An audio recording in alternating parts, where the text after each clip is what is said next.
92 श्वेत कमल लता जी की जीवन अवधि को दर्शा रहे हैं।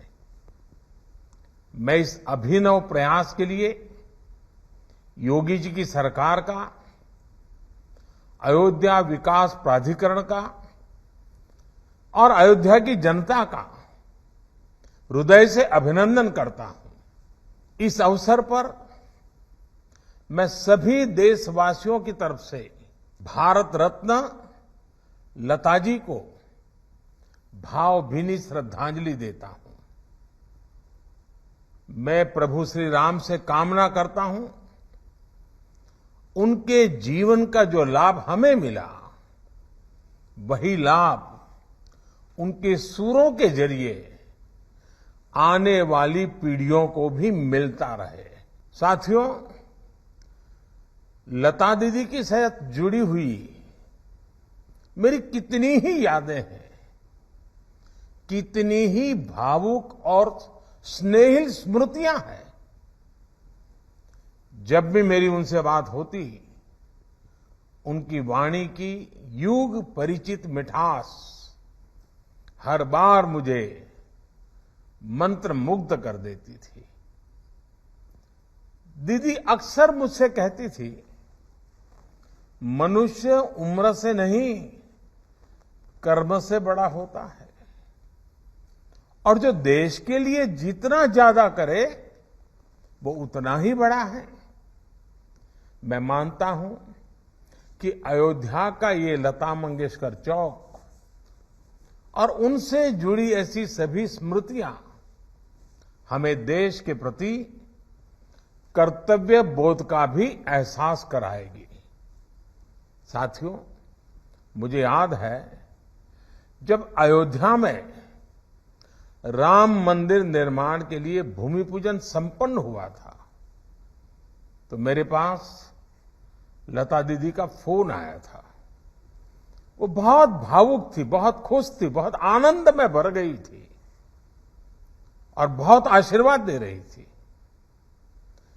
उन्हें विश्वास नहीं हो रहा था कि आखिरकार राम मंदिर का निर्माण शुरू हो रहा है। आज मुझे लता दीदी का गाया वो भजन भी याद आ रहा है, मन की अयोध्या तब तक सूनी जब तक राम न आए। अयोध्या के भव्य मंदिर में श्री राम आने वाले हैं और उससे पहले करोड़ों लोगों में राम नाम की प्राण प्रतिष्ठा करने वाली लता दीदी का नाम अयोध्या शहर के साथ हमेशा के लिए स्थापित हो गया है। वहीं रामचरित मानस में कहा गया है, राम ते अधिक राम कर दासा, अर्थात राम जी के भक्त राम जी के भी पहले आते हैं।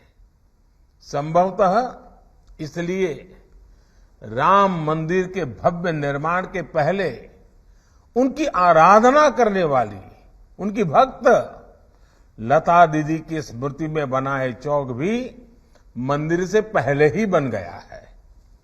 साथियों, प्रभु राम तो हमारी सभ्यता के प्रतीक पुरुष है।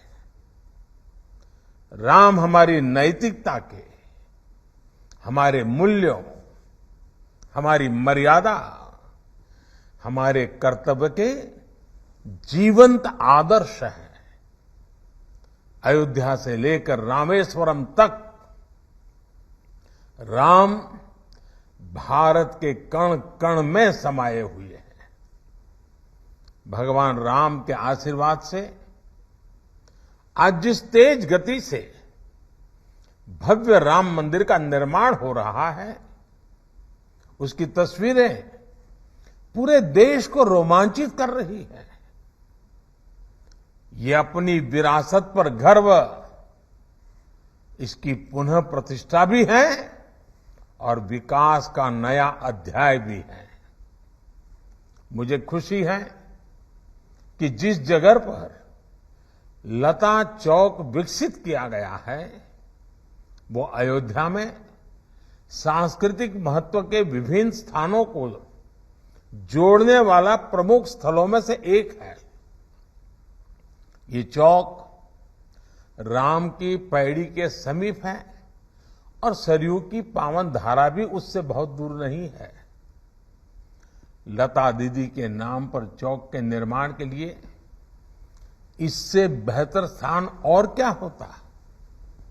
जैसे अयोध्या ने इतने युगों बाद भी राम को हमारे मन में साकार रखा है, वैसे ही लता दीदी के भजनों ने हमारे अंतर मन को राममय बनाए रखा है।